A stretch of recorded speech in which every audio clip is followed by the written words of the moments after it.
Amritpal Singh, jailed head of pro-Khalistan outfit Waris Punjab, ne announced that he is interested in contesting for Lok Sabha elections from Punjab. Also, jailed Kashmir leader Sheikh Abdul Rashid has filed his nomination from Baramulla in North Kashmir on Monday. But did you know that both Amritpal and Rashid are not allowed to vote as prisoners? Now, how is this possible? Does our constitution give us right to contest polls while in jail? If yes, why can't the prisoners vote? Let's find out.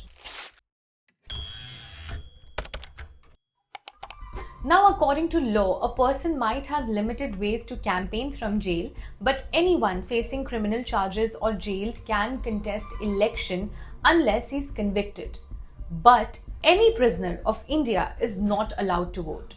In 1975, Supreme Court in the case of Indira Gandhi versus Raj Naren said that free and fair elections are part of basic structure of Constitution of India, and any law or policy which would violate this should be struck down. A 5-judge constitution bench in 2006 in the case of Kuldeep Nair versus Union of India held that the right to vote, or the right to elect as it was called then, is pure and simple a statutory right.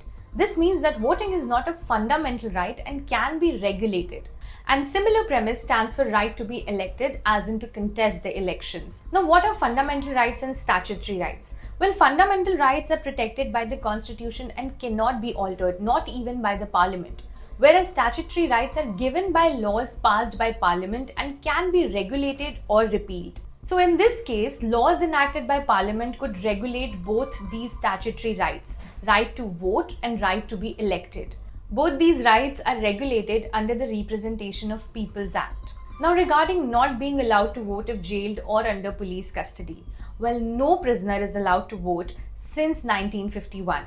Now, petitions were filed arguing that the rule violated the right to equality by denying voting rights to under trials and those who are detained for being unable to furnish the bail amount, while allowing those released on bail to vote. However, in 1997, the court rejected this argument on 4 grounds. First, the court reaffirmed that the right to vote was a statutory right and could be subject to statutory limitations. Second, the court held that there would be a resource crunch as infrastructure would have to be provided and police would have to be deployed. Third, a person in prison because of their conduct cannot claim equal freedom of movement, speech, and expression.